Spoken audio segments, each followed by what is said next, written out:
quick recap of the 0-0 draw with Arsenal. I guess everybody, including myself, was hoping that we'd see a little bit more from Everton, given it's going to be Big Dunc's last game, or it was Big Dunc's last game as caretaker manager, and I was hoping for that. Plus, Carlo, our new manager, was in the stands. The team announced it right before the game started that he's the manager, so you kind of hoped that the players would have a little bit of bounce and that Goodison would have a little bit of bounce, but it didn't really turn out that way. I knew I was worried that Arsenal would also have a little bit of a manager bounce with Mikel Arteta in the stands too, and also that they didn't play all week, so I figured they would have fresh legs. But really, didn't really see any of that. I felt like the first half.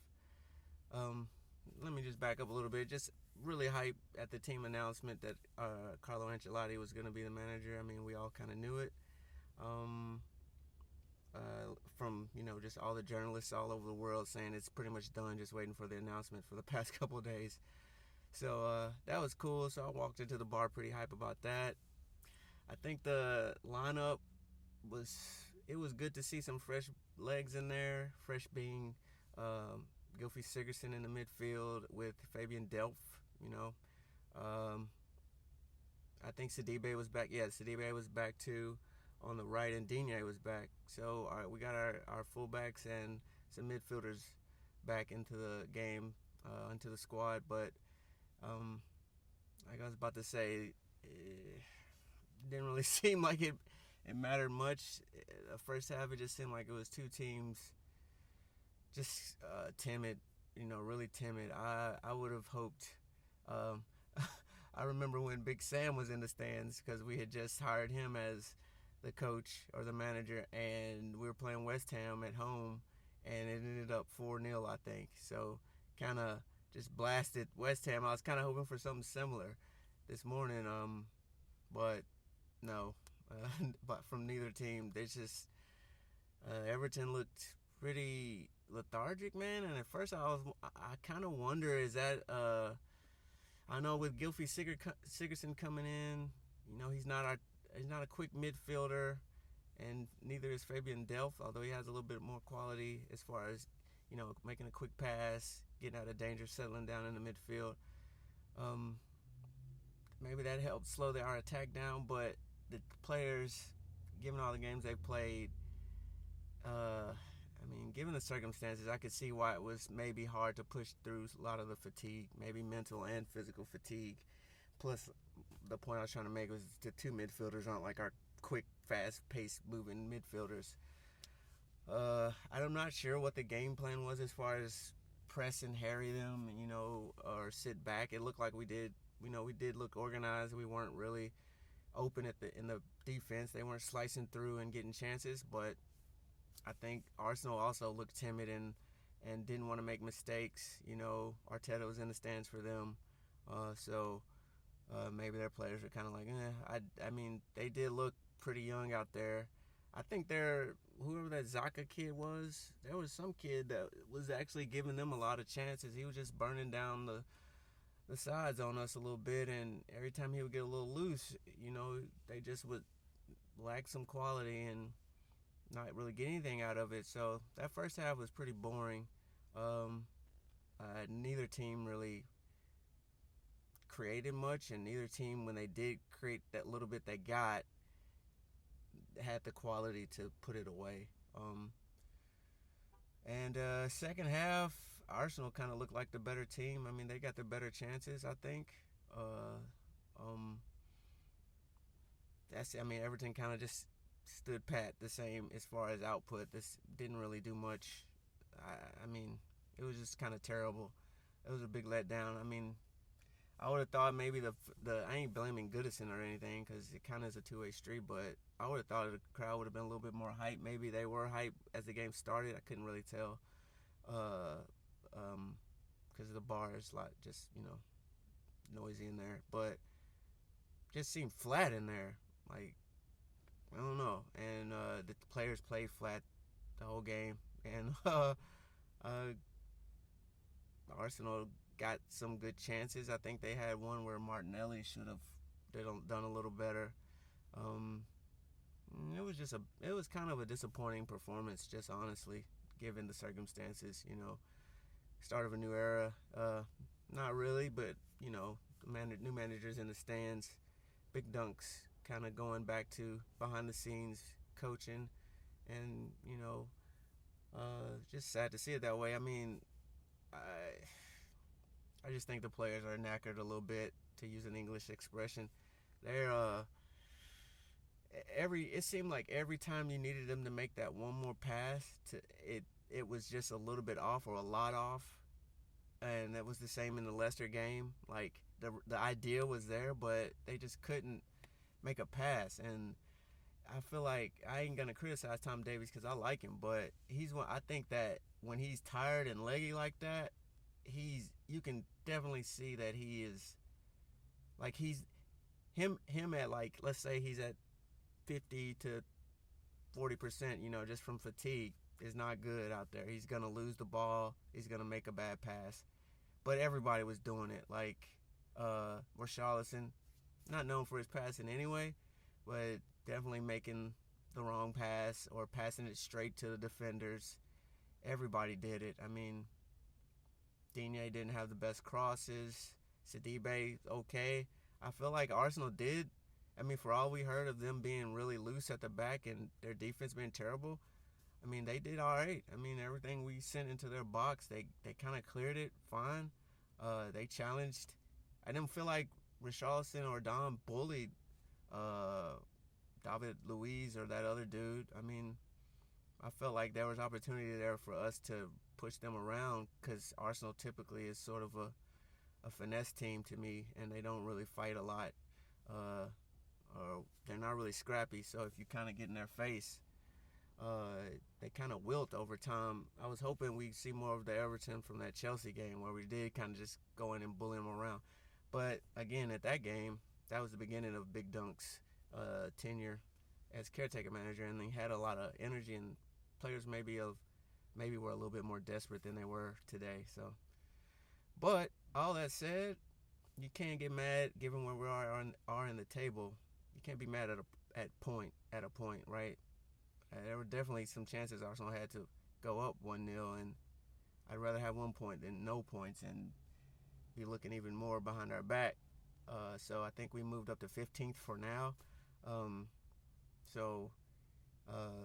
not sure anybody in the bottom three can really catch us. I think they were at like 15, 12, and 8 points or 9 points, something like that. So we might drop a spot by the end of the day, end of the weekend, but we definitely won't be in the bottom three. And now with Carlo Ancelotti coming in, hopefully he can steady the ship. There was a clip of him on the broadcast just shaking his head at something, and I'm sure it was a lack of finishing in the third segment of the pitch, which is typical. I mean, Everton kind of, knocks on the door and then sort of runs away. They don't really stick it in there. Hopefully, I don't know what he can do to help get players more clinical. But he is a top manager, and from everything we've heard, that he is good at coming in and diagnosing a situation and doing what's best for the players he has, and maybe cultivating a little bit more ownership and and a little bit more responsibility with the players themselves, feeling like they own what's happening out there on the field a little more instead of just following the plan of some mastermind, on the sideline, which is what you get typically. So, that's really about it. The substitutions. One thing I didn't like is Wobie went off early, which apparently had a hamstring injury, which we can't really do much about it. But he brought in Cenk Tosun instead of Moise Kean, which I would have just brought Kean on, because although Cenk can, I think Cenk has some kind of link-up play. He's actually decent to me. He's not fast, but if he can get the ball and hold up just a little bit, he'll find someone to pass it to. So it's not that wasn't valuable, but he didn't get a chance to do any of that this game. He did actually have some shots. Like early in the game, he took a couple shots, and he could have probably done a little bit better. But I think if I were Carlo Ancelotti looking at that, I'd be like, I see kind of what the issue is with him. Not quick enough, and just not clinical enough today. That's maybe I don't know if he'll be in the squad still. But the other sub that I didn't like was Keane coming on for Fabian Delph, which Lacazette, Arsenal having Lacazette and Aubameyang, in the squad. I just was worried that he was about to just get burned by one of them at any moment. But Aubameyang went off, and Lacazette came on, and I didn't really hear from Lacazette when he came on. He didn't do much, so maybe we dodged a bullet there. So a little weird changes, but I guess maybe Delph was hurt or something. But I just don't like Michael Keane anymore. He's too slow. But all in all, again, happy for the point. Glad that looking at Duncan Ferguson's time as manager, we didn't ever lose. We lost to Leicester, but that's not a league game. And we got points in all the matches, so that wasn't happening under Marco, and that kind of speaks to what I was saying before Marco got fired, which was like, just need somebody in there to make the right decisions in game, which Duncan, I think to a lot of people's surprise, he did that. Like, he made some changes even in the Leicester game that helped get us back in it.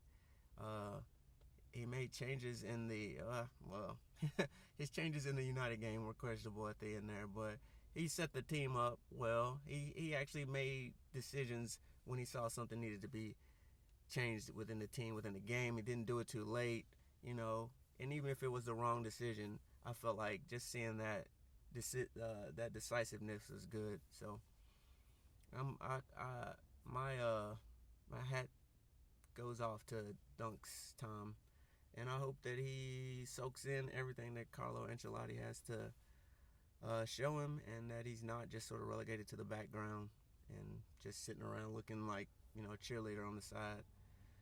But I said it'd be quick, but it ends up being a long review. So whatever, lots going on with the team. Just glad that we finally got our manager in, and I hope that he is sort of that last line of no matter what's going on in the boardroom and up behind closed doors that we can't see.